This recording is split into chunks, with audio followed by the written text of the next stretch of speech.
The Thornton Estate, a $500 million anniversary celebration. 400 of America's wealthiest elites gathered beneath crystal chandeliers that cost more than most people earned in a lifetime. And one black maid who dared to speak. "Ma'am, your champagne is ready." Veronica Thornton spun around. Her diamond-draped hand slapped the glass away. Crystals shattered across marble floors. "Did I ask you to speak?" Her voice sliced through the ballroom like a razor. "A black maid, touching my glass, with those filthy hands." Guests turned to watch. Someone snickered. A phone rose to record the humiliation. "You people shouldn't even breathe the same air as us. Know your place. You're nothing but hired help." Bottom of the food chain. Ivy Anderson stood frozen. Champagne dripped down her white uniform. 400 faces stared. Not one defended her. But none of them, especially the woman spitting venom, could imagine what would happen next. Before this night ended, that same black maid would scream 2 words that would destroy a 25-year marriage and expose a $500 million betrayal. 72 hours earlier, the alarm screamed at 5:03 a.m. Ivy Anderson's hand shot out from beneath the thin, threadbare blanket, silencing it before the second ring could disturb her daughter. In the narrow bed pushed against the opposite wall of their cramped one-bedroom apartment, 6-year-old Maya stirred but didn't wake, her small fingers still clutching the one-eyed teddy bear she refused to sleep without. Ivy lay still for a long moment, staring at the water stains spreading across the ceiling like a slow-growing cancer. She'd memorized every crack in that ceiling over 3 years. 14 jagged lines that seemed to multiply after each rainstorm. The landlord never fixed anything. Why would he? Tenants like Ivy couldn't afford to complain. Then she moved. Quietly. Efficiently. The way poor people learn to move. Without wasting time, without wasting motion, without wasting the precious energy that hope required. The bathroom mirror showed a 29-year-old woman who looked 35 on her good days. Dark circles carved permanent grooves beneath exhausted eyes that had seen too much disappointment. Hair pulled back tight against her scalp, not for style, but because she couldn't afford products or salon visits. Hands rough and cracked from years of harsh cleaning chemicals, the skin perpetually dry no matter how much dollar store lotion she applied. But those hands had once held beakers in a Howard University laboratory. Those tired eyes had once scanned advanced organic chemistry textbooks until 3 a.m., fueled by ambition and cheap coffee. That weary mind had once calculated molecular weights and dreamed of a PhD, a research career, a corner office with Dr. Ivy Anderson etched on the door. Before everything fell apart, she splashed cold water on her face. No time for hot water, and besides, the gas bill was already 3 weeks overdue. She'd learned to ration everything, every penny stretched until it screamed, every drop of water measured, every ounce of hope carefully preserved for Maya's sake. In the kitchen, if you could call a hot plate, a mini fridge older than Maya, and 2 feet of cracked Formica countertop a kitchen, Ivy prepared her daughter's lunch with practiced efficiency. Peanut butter sandwich cut diagonal because Maya insisted triangles tasted better than rectangles. Apple slices arranged into a smiley face. A juice box purchased on sale, 3 for $1, the kind with too much sugar and not enough real fruit.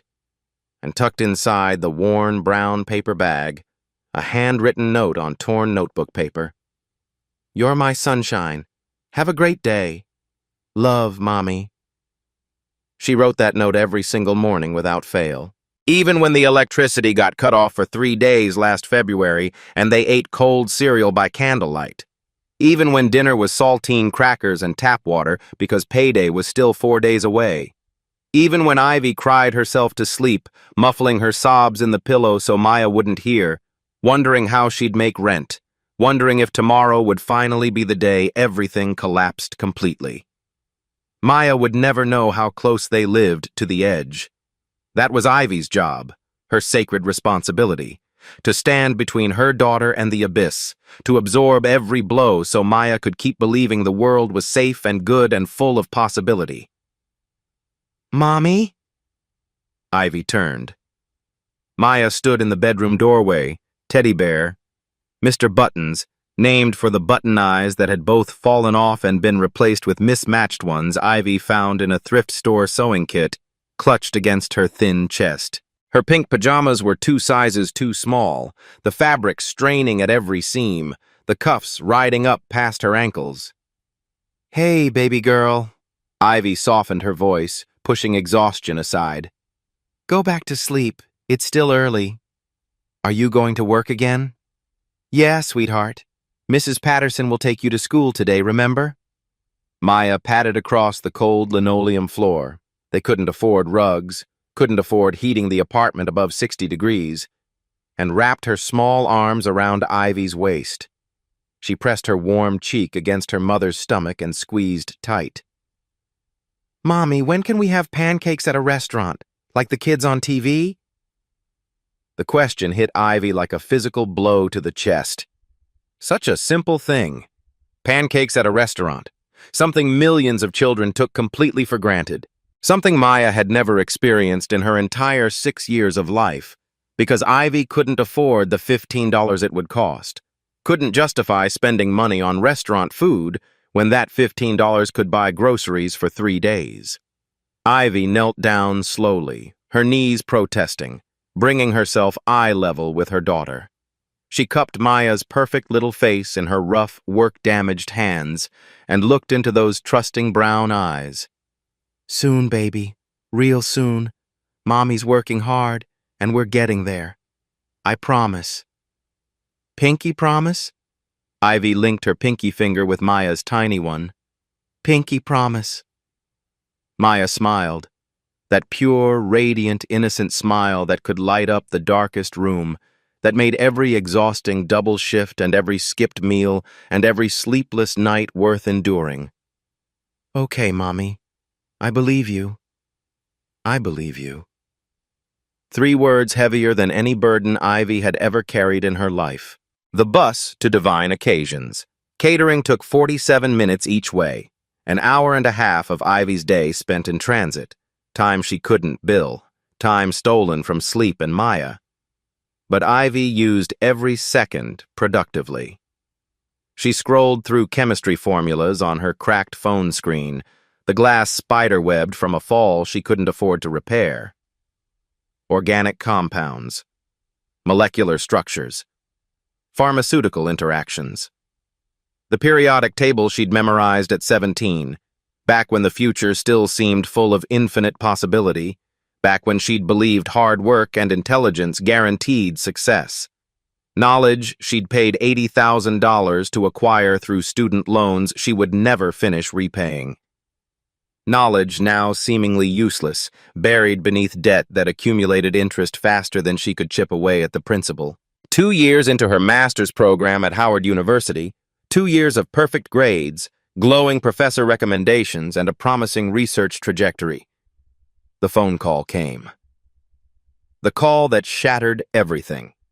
Her father, James Anderson, the man who had worked brutal double shifts at a manufacturing plant for 26 years to fund her education, who had never missed a single tuition payment despite never taking a vacation, who had told her every day that she was destined for greatness, was dead. Industrial accident. Machine malfunction. Safety protocols ignored by a company that valued profit over human lives. No compensation offered because the corporate lawyers found a technicality. No life insurance because her father had canceled the policy 2 years earlier to help pay for her textbooks. Just a body in a morgue. Medical bills that devoured their meager savings within a week. Funeral costs they couldn't afford but paid anyway because James Anderson deserved dignity in death.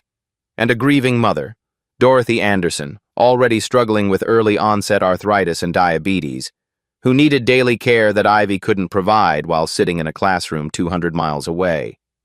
She dropped out 3 weeks before finals, packed her textbooks into boxes she'd never unpack, took any job that would have her, Waitress at a diner that closed 6 months later when the owner's gambling debts caught up with him. Night cleaner at an office building until her back gave out from scrubbing floors on her hands and knees. Retail associate, hotel housekeeper. And finally, catering server. Anonymous, invisible, replaceable. Just another brown face in a white uniform. The chemistry stayed locked in her head. Every formula, every reaction pathway, every dream of what could have been. But dreams didn't pay rent. 3 years earlier. The worst night of Ivy's life. The gas station sign flickered orange against an endless black November sky. 2:17 a.m. Cold enough to see your breath hang in the air like departing spirits.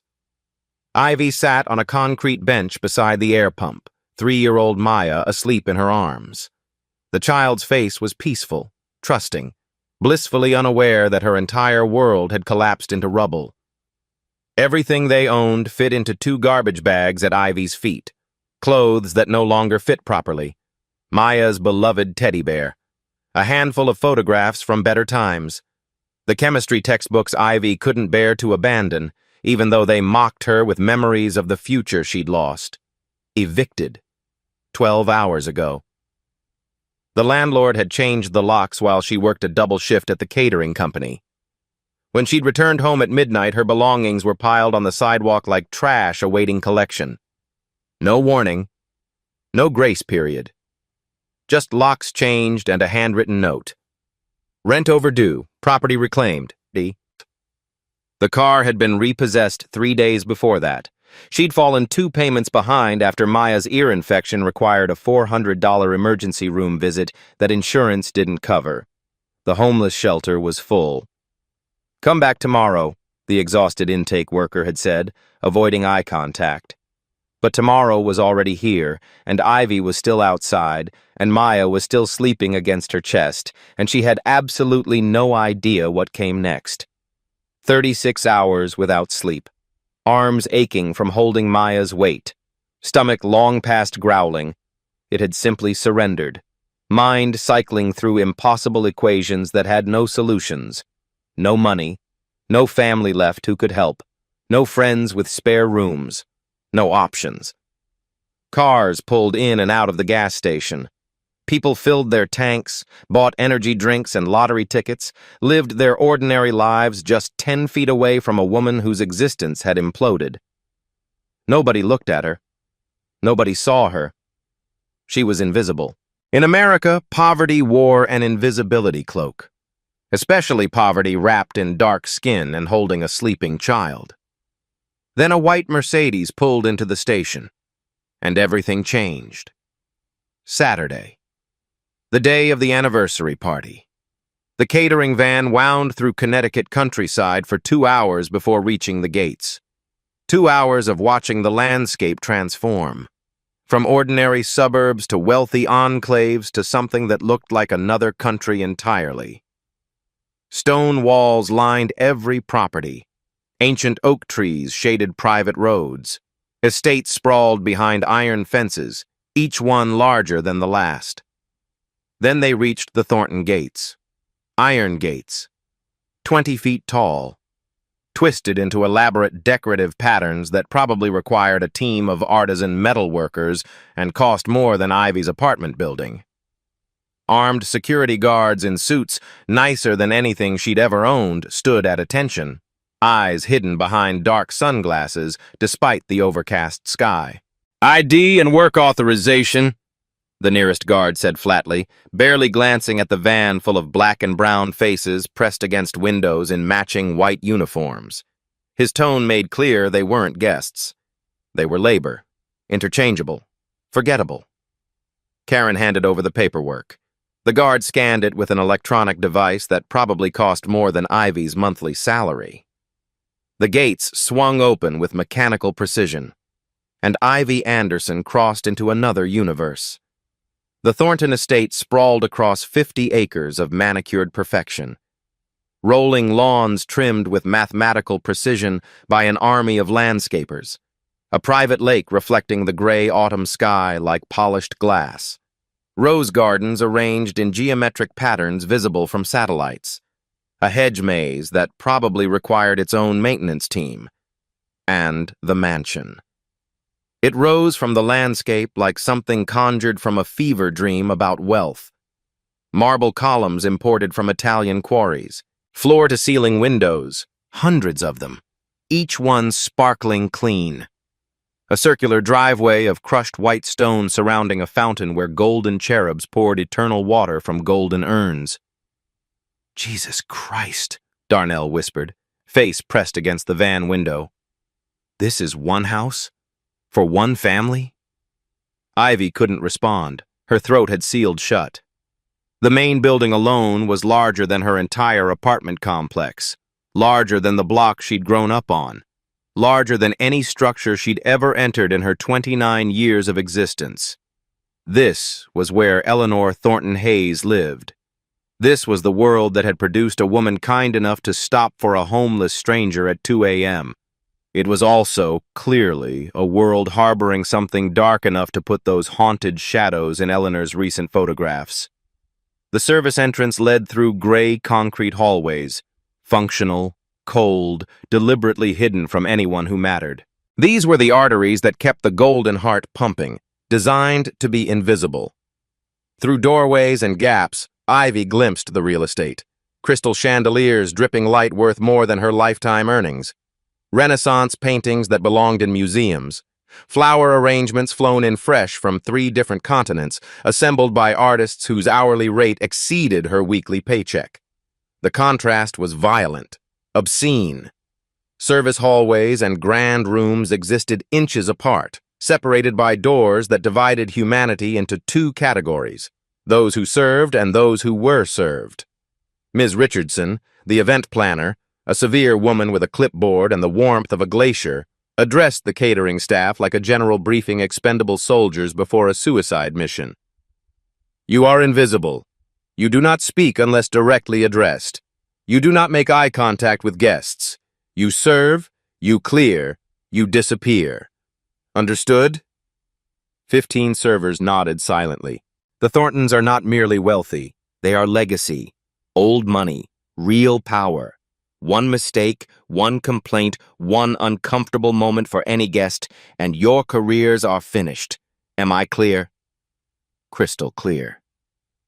During break, Ivy walked the grounds alone, needing air, needing to process that she, a woman who couldn't afford her daughter's school fees, stood where the doorknobs could pay off her student loans. She found the rose garden. Empty. Beautiful. Then she saw Eleanor, thin, haunted, being dragged toward the mansion by her husband Gregory, his fingers digging into her arm. From a window above, Veronica Thornton watched and smiled.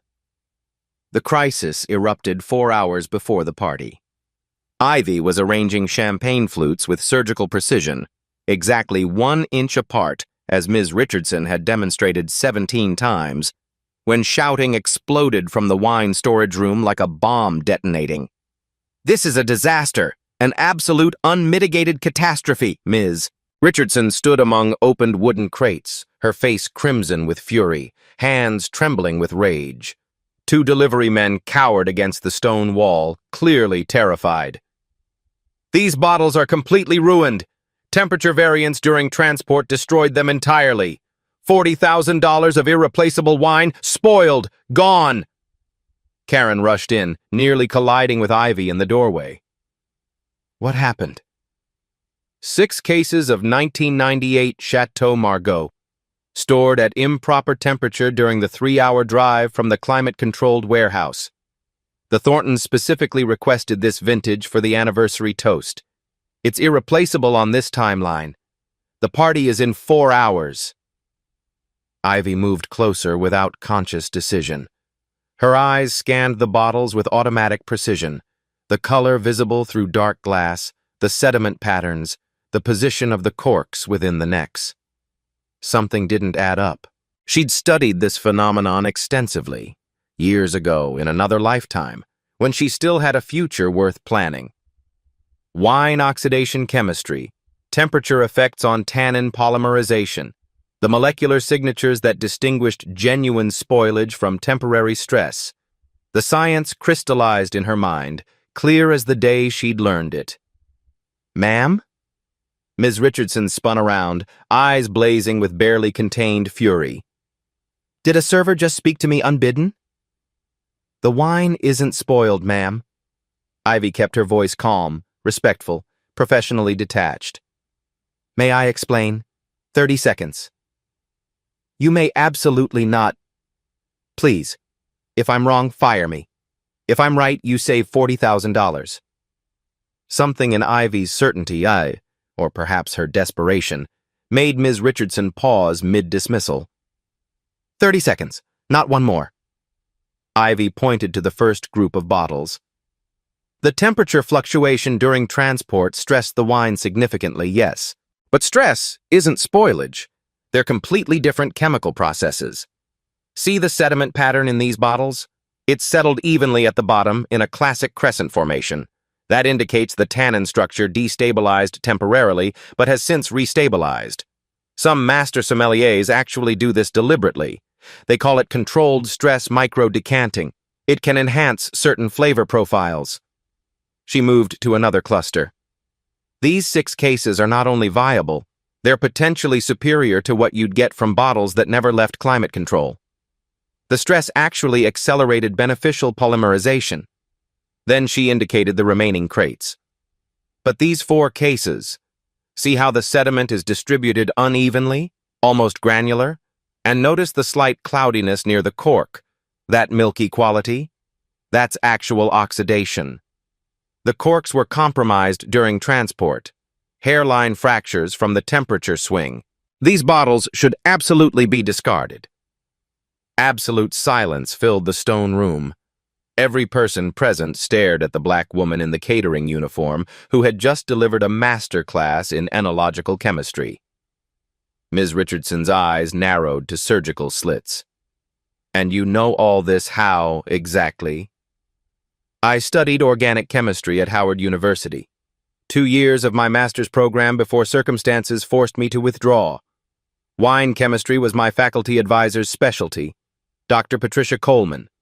She consulted for Napa Valley Vineyards. I assisted with her research." "A catering server with a master's degree in chemistry?" "I have 2 years of a master's degree, ma'am. Life doesn't follow the plans we write for it." They tested her theory. A junior sommelier was summoned, a thin, nervous young man who clearly hadn't expected to be called upon for an emergency diagnosis. He swirled each sample, sniffed with practiced concentration, tasted with appropriate ceremony. Ivy was right.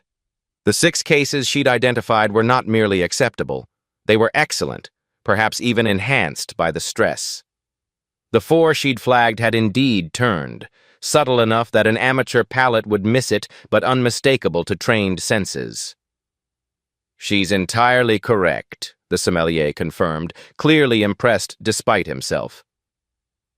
"The first group is superior to specifications. The second is definitely compromised." Ms. Richardson stared at Ivy for a long, uncomfortable moment. Something shifted behind her eyes. Not warmth exactly, but perhaps a grudging recalibration of assumptions. "You just saved this event $30,000, she said finally. "And quite possibly saved my professional reputation as well." Ivy simply nodded. "Just doing my job, ma'am." She returned to her champagne flutes, feeling the weight of new attention on her back. The invisible woman had been seen, and judging by some expressions in the room, not everyone was pleased about it. 20 minutes later, a distinguished voice spoke from behind her. "So you're the chemistry expert who saved my wine." Ivy turned. William Thornton III stood in the kitchen doorway, 68 years old, silver hair swept back from a weathered, intelligent face, wearing a charcoal suit that cost more than her annual salary. But his eyes weren't the cold, calculating eyes she'd expected from a billionaire who'd crushed competitors and acquired companies for decades. They were curious, warm, genuinely interested. "Yes, sir," Ivy Anderson. Howard University, I'm told. Master's program in organic chemistry. Impressive institution, impressive field. 2 years before I had to withdraw, sir. Why did you leave? Direct. No polite evasion. No pretending he was just making small talk. My father died, sir. Factory accident. Machine malfunction at a manufacturing plant. No insurance. No safety protocols followed. No compensation offered. She kept her voice steady through sheer willpower. My mother needed care. I had to make a choice. William was quiet for a long moment, his expression unreadable. I'm sorry for your loss, he said finally. Not performatively, not the way wealthy people usually offered condolences, that empty gesture that meant nothing. He said it like someone who understood loss intimately. Thank you, sir. Everyone assumes I was born into all of this. He gestured vaguely at the mansion surrounding them, the gleaming appliances, the marble countertops, the army of servants. Trust funds, private schools, summer homes in the Hamptons, old money stretching back generations. Ivy remained silent. I grew up in a trailer park in McDowell County, West Virginia. Poorest county in the state, still is probably. My father was a coal miner who died of black lung when I was 16. My mother cleaned other people's houses 14 hours a day to keep us fed. He looked around the kitchen, at the crystal, the silver, the absurd accumulation of wealth. I built every piece of this from nothing. 40 years of work. 40 years of people telling me I didn't belong, didn't deserve it, should go back where I came from. A small, rueful smile crossed his face. But people forget that part. They see the money now and assume it was always there. Why are you telling me this, sir? His eyes locked onto hers with sudden, unsettling intensity. Because I've learned to read people, Ms. Anderson. 40 years in business teaches you that survival skill, or it destroys you. And I can see something in you that most people miss entirely. What's that, sir? Integrity. The real kind. The kind that can't be purchased with money, can't be faked with performance, can't be taught in schools. He paused. Hold on to that. In this world, especially in this world, integrity is the rarest commodity there is. Karen appeared at Ivy's elbow 30 minutes later, grinning wider than Ivy had ever seen her grin. Anderson, major news, life-changing news. Good or bad? The best news you'll hear this year. The Thorntons want you on their permanent catering roster. Premium events only. Galas, charity balls, private dinners. $22 an hour, guaranteed 40 hours minimum every single week. Ivy's breath stopped in her chest. Are you serious? Dead serious. They requested you by name. By name, Anderson. Do you understand how rare that is? In 15 years running this company, I've never seen a client request a specific server. $22 an hour. Guaranteed hours. That was rent covered with money left over. Bills paid on time for the first time in 3 years. School fees handled. Medical debt slowly shrinking. Maybe, finally, miraculously, pancakes at a restaurant. Thank you, Ivy whispered, tears threatening to spill. Thank you so much. Don't thank me. Thank yourself. You earned this. During her evening break, Ivy stepped into the service hallway and called Mrs. Patterson's house with trembling fingers. Hello? It's Ivy. Is Maya awake? Just finished her bath. Hold on, sweetheart. Rustling sounds, small footsteps. Then the voice that made everything worthwhile. Mommy? Hey, baby girl, how was your day? Good. Mrs. Patterson made mac and cheese, the orange kind from the box. Ivy laughed through her tears. That sounds delicious. It was, and we watched cartoons and I drew you a flower picture and... Baby, listen, Mommy has big news. She pressed the phone tight against her ear, as if she could hold her daughter through the signal. I got a better job today, a much better job. Silence. Then small and hopeful. Does that mean? Yeah, sweetheart. Pancakes. A real restaurant. With syrup and whipped cream and everything. Soon. Maya squealed. Pure, uncomplicated joy transmitted through cellular waves. I love you, Mommy. I love you too, baby. More than all the stars in the sky. More than all the pancakes. More than all the pancakes in the entire world. She didn't see the figure watching from the shadows at the hallway's end. Lydia, server uniform, cold, calculating eyes. She'd heard everything, and she worked for Veronica. 8:00 p.m. The party began. 400 guests poured through the grand entrance like silk and diamonds given human form. Governors and senators mingled with Fortune 500 CEOs. Old money regarded new money with polite contempt.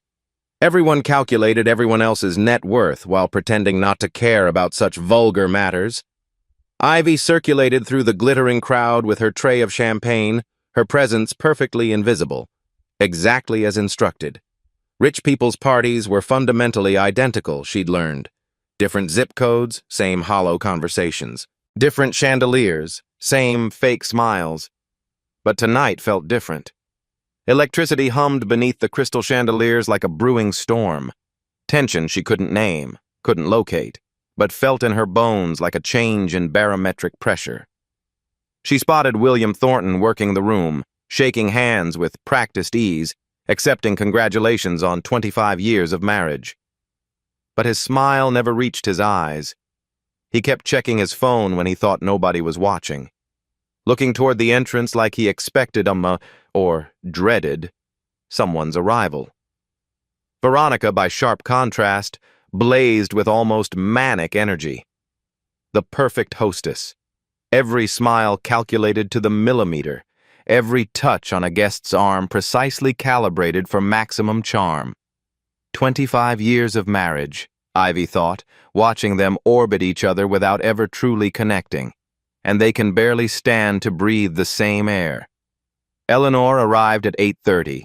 She entered on Gregory's arm, wearing a dove-gray gown that couldn't hide how painfully thin she'd become.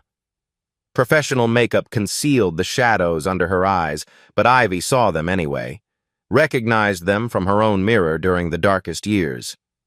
Gregory's hand rested on Eleanor's lower back. Not supportive, possessive, the hand of ownership, not partnership. Eleanor scanned the room with hollow eyes. Searching for what? An escape route? A friendly face? Proof that she hadn't imagined her own life? Her gaze passed over Ivy without the slightest flicker of recognition. Of course it didn't. To Eleanor, that night at the gas station was probably one act of kindness among hundreds. A forgotten moment in a lifetime of privilege. To Ivy, it was the rope that pulled her from the abyss. At 9:15 p.m., Ivy entered the service bathroom to wash champagne residue from her hands. She pushed the door open. Eleanor Thornton Hayes stood at the marble sink, shoulders shaking with silent sobs. Mascara streamed down her cheeks in dark rivers. Her whole body trembled like a leaf in a hurricane. For a frozen moment, neither woman moved. "I'm sorry," Eleanor whispered, frantically dabbing at her face with a paper towel. "You shouldn't see this. I'm fine. Completely fine." Ivy's training screamed, "Leave. This isn't your business. You're invisible here." Her heart screamed something else entirely. "Ma'am?" She stepped closer. "Are you safe?" Eleanor laughed, a broken, bitter sound that echoed off marble walls. "Safe?" She turned to face Ivy, mascara still running, pretense completely abandoned. "No one is safe in this family. Not anymore. Maybe not ever." "Is there someone I can call? Someone who can help you?" Eleanor's red-rimmed eyes studied Ivy's face with sudden sharp intensity. Her brow furrowed. "Do I know you? Have we met somewhere before?" Ivy's pulse quickened. The business card burned in her pocket like a physical weight. "I don't think so, ma'am. No, there's something familiar. I've seen those eyes before. I'm certain of it. Before Ivy could respond, a voice boomed from the hallway. Eleanor? Where are you? Gregory. Eleanor's entire demeanor transformed in an instant. The tears vanished. Her spine straightened. A mask slammed down over her features. The practiced mask of a woman who had learned to hide her pain behind perfect composure. I have to go. She was gone before Ivy could speak another word. 10 o'clock p.m. Toast preparations. Ivy was assigned to help arrange the head table's champagne service, 20 crystal flutes for family members and honored guests. The staging room was off-limits to most staff, but Ivy's new status as the chemistry expert had granted her temporary clearance. She entered the room quietly, carrying replacement glasses, and froze. Veronica Thornton stood at the preparation table. Beside her, Conrad Wells, the razor-faced man from earlier. Veronica held a small glass vial, clear liquid. She was carefully pouring its contents into a specific champagne glass, one marked with a tiny black ribbon around its stem. The dosage must be exact, Veronica murmured. Too much and the taste will change. Too little and it won't achieve the desired effect. Relax, Conrad replied, his tone bored, professional. I've calculated everything precisely. Combined with his cardiac medication, this compound will trigger what appears to be natural heart failure. The coroner will see an elderly man with a documented history of heart problems who had one glass too many at his own anniversary celebration. Tragic. Completely unsuspicious. Case closed. Ivy stopped breathing. Her chemistry brain processed the information faster than conscious thought could follow. Clear pharmaceutical compound. Calculated interaction with cardiac medication, designed to mimic natural heart failure. They're going to murder William Thornton. Tonight, at his own anniversary party. She must have made a sound, a gasp, the slight clink of glasses on her tray. Conrad's head snapped toward the doorway like a predator sensing prey. Their eyes locked. Time stopped. Well, he said slowly, a cold smile spreading across his razor face. We have a problem. Ivy ran, service hallways, kitchen, looking for security, for help, for anyone who would believe what she'd just witnessed. A hand shot from nowhere and yanked her sideways through a doorway into a dark storage closet. Conrad Wells, face inches from hers, eyes empty of anything resembling mercy or human warmth. What you think you saw, he said softly, almost gently. You didn't see. Let go. Listen very carefully. His grip tightened until she felt bruises forming beneath his fingers. You're going to return to serving champagne. You're going to smile and be invisible and forget everything. And then you're going to live a long, happy life with that sweet little daughter of yours. Ivy's blood turned to ice water. Yes, Maya, 6 years old, currently staying with Mrs. Patterson at 1847 Elm Street. His smile widened. Cute kid. Pink pajamas, 2 sizes too small. Teddy bear named Mr. Buttons. Terror closed around her throat like a fist. Please, finish your shift. Go home. Hug your daughter. Nothing happened tonight. He released her arm. Do we understand each other perfectly? She couldn't speak, could only nod. Excellent. He straightened his jacket, brushed invisible lint from his sleeve. Now smile, Ms. Anderson. It's a celebration. He walked away. Ivy collapsed against the shelves, shaking, gasping. They're going to murder a man tonight, and if I say anything, they'll kill my daughter. But then she thought of Eleanor, crying alone in that bathroom. William. Integrity is rare. And a gas station at 2 a.m. A stranger who didn't have to help. Everyone deserves a safe night.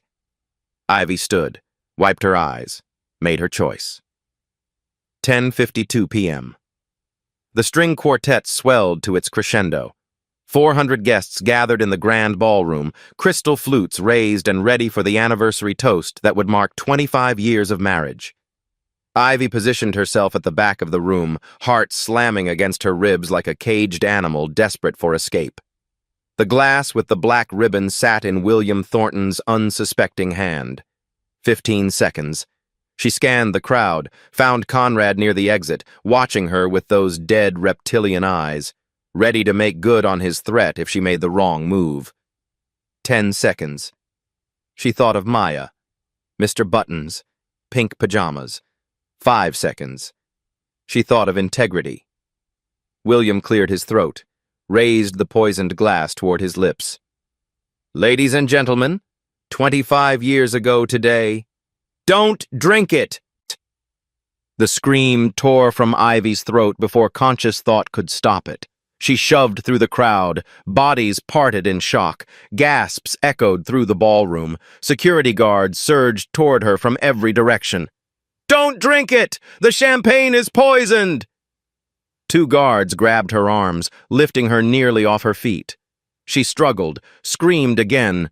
Your wife poisoned it! I saw her! Veronica's laugh rang out. Perfect, controlled, dismissive.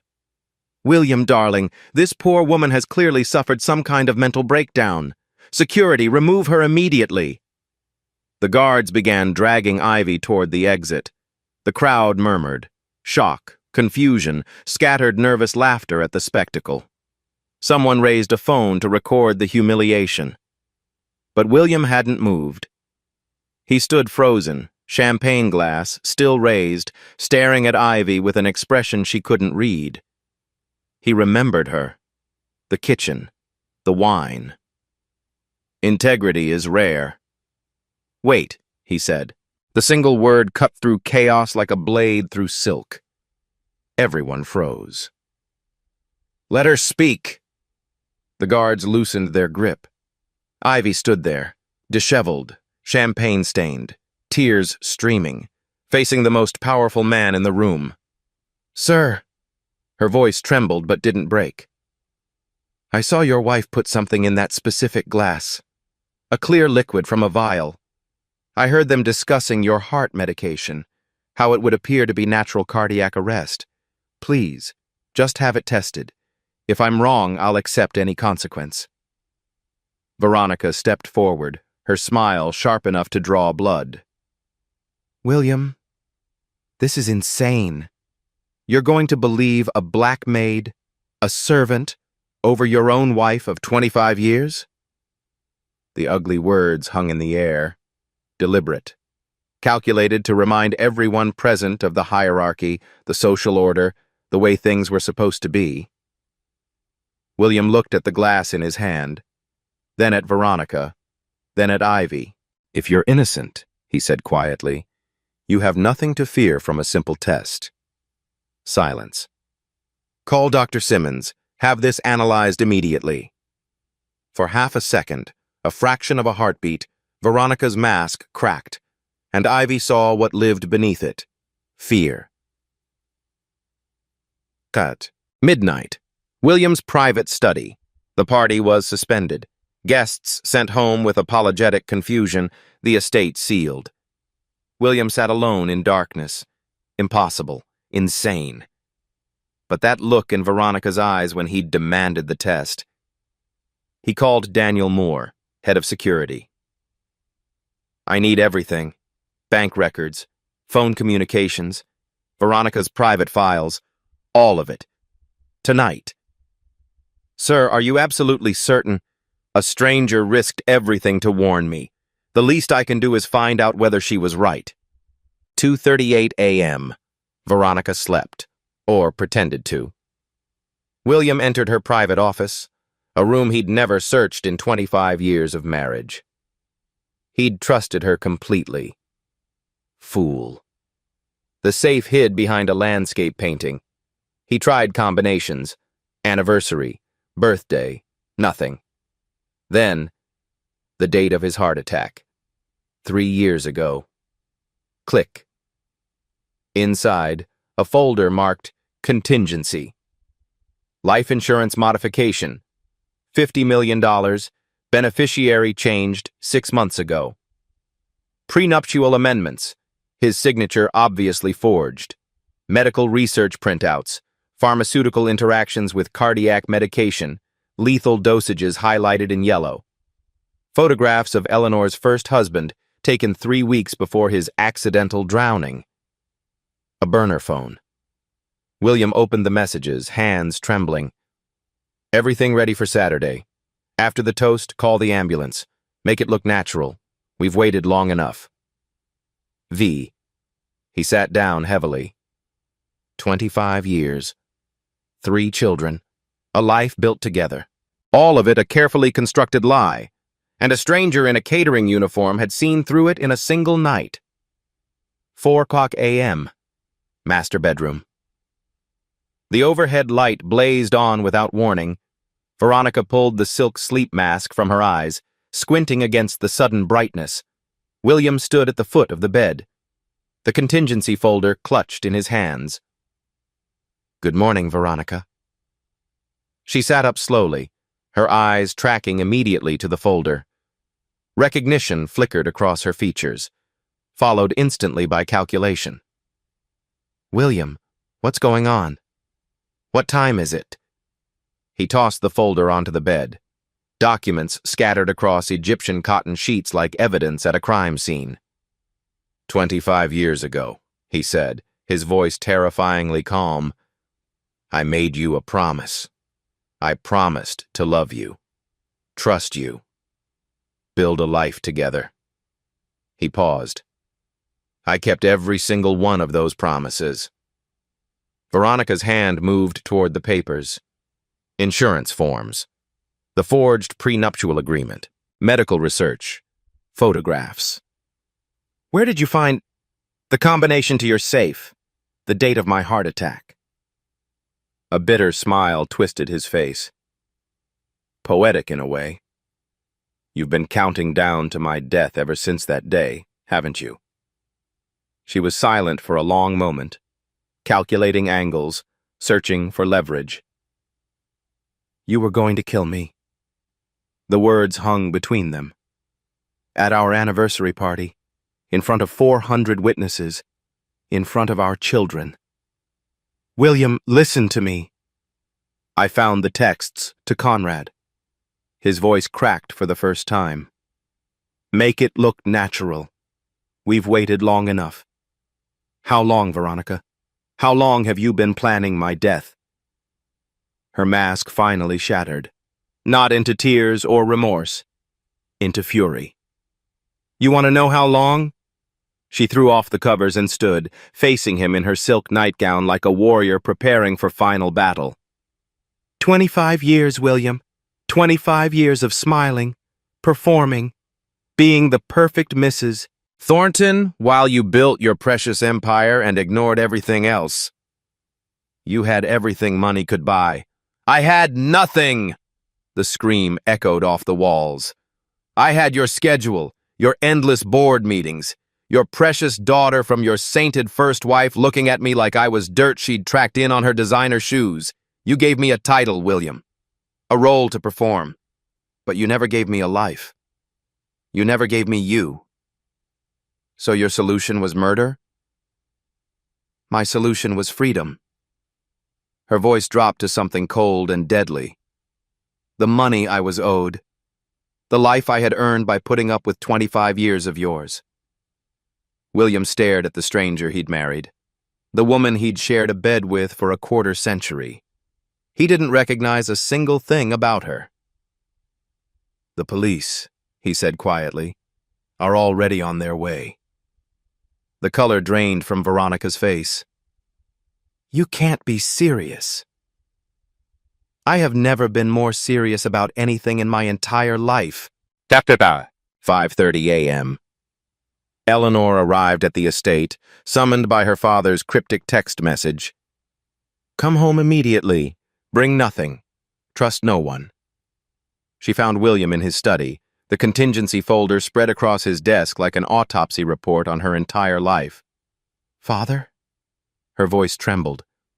What's happening? There are police cars outside. Sit down, Eleanor. He pushed the documents toward her. She read, slowly. Her face transformed, from confusion to disbelief to horror to devastating recognition. Richard, she whispered, touching the photograph of her first husband, smiling, alive, 3 weeks before he drowned. My Richard, she killed him? I can't prove it definitively, not yet. But look at the timeline. Look at what happened after his death. Eleanor's hands shook violently. Veronica introduced me to Gregory 3 months after Richard's funeral. She said he would be good for me, help me heal. Gregory is Veronica's nephew. Eleanor looked up, eyes wide with dawning horror. The marriage was arranged, William continued, to control you, to secure your shares in the company, to keep you isolated, dependent, and silent. For years I suspected something was wrong, but Gregory said I was paranoid. Veronica said I needed psychiatric help. They made me think I was losing my mind. They gaslit you, both of them, for 3 years. Eleanor's sob echoed through the study. William moved around the desk and pulled his daughter into his arms. A real embrace, the kind they hadn't shared in years. I should have seen it, he whispered into her hair. I should have protected you. I'm so sorry. How could you have known? She fooled everyone who ever met her. Not everyone. William pulled back, meeting his daughter's tear-filled eyes. A catering server saw through her in a single night. 6:00 a.m. Police cruisers lined the circular driveway. Blue and red lights strobed against the mansion's marble facade. William had orchestrated this moment with precision. He'd invited back select witnesses, the guests who'd witnessed Ivy's dramatic warning. He'd contacted 3 major news outlets with verified tips. This would not happen in shadows. This would be public, undeniable, impossible to spin or suppress. Veronica Thornton was escorted through the grand entrance in handcuffs. Her designer robe was wrinkled, her face bare of makeup, bare of the mask she'd worn for 25 years. Cameras flashed like lightning. Reporters shouted questions over each other. Mrs. Thornton, is it true you attempted to poison your husband? Mrs. Thornton, how do you respond to the charges? Veronica said nothing.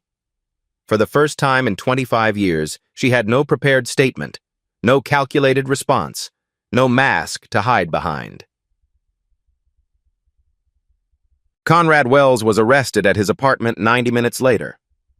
Gregory Hayes crumbled within an hour, trading detailed information for a plea deal. The champagne tested positive for a pharmaceutical compound that, combined with William's cardiac medication, would have triggered fatal heart failure within minutes. Dr. Simmons. If he had consumed that glass, he would have been dead before the applause ended. 10:00 a.m. Service hallway. William found Ivy sitting on a plastic crate, still wearing her stained uniform, hands wrapped around cold coffee. He walked toward her slowly. Then he did something unprecedented. He knelt. Miss Anderson? Sir, you don't have to... You saved my life. His voice broke. You had everything to lose. Conrad threatened Maya, didn't he? Tears filled Ivy's eyes. Yes. And you warned me anyway. I couldn't let it happen. I couldn't live with myself if I stayed silent. William pulled a worn business card from his pocket, Eleanor's handwriting. My security team found this. Eleanor gave this to you. 3 years ago, a gas station. I was homeless. Your daughter gave me hope when I had nothing left. Eleanor appeared behind him, saw the card, recognized her own handwriting. That was you? The woman at the gas station? You saved my life that night, ma'am. Tonight I tried to repay the debt. Eleanor knelt beside her father, took Ivy's rough hands in her own. You didn't owe me anything. Kindness isn't supposed to be a debt. Maybe not. Ivy squeezed her hands. But integrity is a choice, and I couldn't choose silence. But 200 p.m. Press conference. William faced the cameras. Last night, my wife of 25 years attempted to murder me. She was stopped by Ivy Anderson, a catering server my wife publicly dismissed as a black maid. He paused. Ms. Anderson had everything to lose. She warned me anyway. That's called integrity. A reporter. Any message for viewers? William looked into the cameras. Integrity isn't for sale. It's what you give away free. 3 months later, the corner office on the 17th floor of the Thornton Foundation headquarters commanded a panoramic view of the Washington, D.C. skyline. Morning light streamed through floor-to-ceiling windows, illuminating a space that still felt like someone else's dream. Ivy Anderson stood at that window, coffee cup in hand, watching the city wake up below. Director of the Second Chance Initiative. The brass nameplate on her mahogany desk said so. The diploma on the wall, her completed master's degree in chemistry from Howard University, finally finished after all these years, confirmed it. The salary deposited into her bank account every 2 weeks proved it wasn't a fantasy. But the business card in the silver frame beside her computer meant the most. Everyone deserves a safe night. The initiative had launched 8 weeks ago with a simple, powerful mission: helping single parents complete interrupted education, providing childcare so they could attend classes without worry, housing support so they never had to choose between shelter and school, job placement so their hard-won degrees actually led somewhere meaningful. In its first 2 months, over 900 participants had enrolled. Single mothers, single fathers, people whose dreams had been derailed by circumstances beyond their control. People exactly like Ivy had once been. She didn't run the program from behind her desk. Every Tuesday afternoon, she met with participants personally, shared her story without polishing the painful parts, answered their questions with unflinching honesty. How did you keep going? They invariably asked, when everything fell apart. One day at a time, she'd say. One promise to my daughter at a time. And sometimes, one stranger's unexpected kindness at a time. The divorce had finalized 6 weeks ago. Veronica Thornton received nothing. Not a single cent. The prenuptial agreement she'd forged was declared void. The $500 million she'd attempted to steal through murder went to the foundation instead. Her sentence: 15 years to life for attempted murder, conspiracy, and accessory charges in Richard Hayes's death. Gregory took a plea deal. 10 years. Conrad Wells got 25. Eleanor was finally free. Her own apartment. Therapy twice weekly. Real smiles that reached her eyes. The office door burst open. "Mommy!" Maya exploded into the room, backpack bouncing, braids flying behind her like celebration streamers. Ivy dropped to her knees and caught her daughter mid-sprint, spinning her in a joyful circle. "Hey, baby girl, how was school?" "We learned about molecules today. I told my teacher my mommy is a real chemist and she helps people and she was on TV." Eleanor appeared in the doorway, smiling warmly. Her 2 children peeked shyly from behind her legs. "Hope we're not interrupting the celebration." "Never." Eleanor walked to the desk, touched the framed business card gently. "I wrote that 3 years ago. I had no idea what it would become." "That's exactly the point," Ivy said softly. "You didn't do it to be thanked. You did it because it was right." Through the window, sunset painted Washington gold. 6 months later, 2:17 a.m. Ivy's car pulled into a gas station off Interstate 95. The same station. The same flickering orange sign. The same concrete bench beside the air pump. A young woman sat alone in the cold. Early 20s. Exhausted eyes. 2 garbage bags containing everything she owned. A sleeping toddler clutched against her chest. Ivy parked. Stepped out into the November night. The young woman tensed, prepared for judgment, prepared for cruelty, prepared for someone to tell her she didn't belong, couldn't stay, wasn't worthy of basic human dignity. But Ivy didn't ask what happened, didn't lecture, didn't reach for her phone. She reached into her purse and pulled out 3 items: a hotel key card, $300, a business card for the Second Chance Initiative. "Everyone deserves a safe night," Ivy said softly. "Call that number tomorrow. They'll help you get back on your feet." The young woman's hands trembled as she accepted the gifts. "Why?" she whispered. "You don't even know me." Ivy smiled, sad and warm simultaneously. "I don't need to know you. I just need to see you." She returned to her car. No cameras, no audience, no social media post. Just kindness, passed forward into darkness.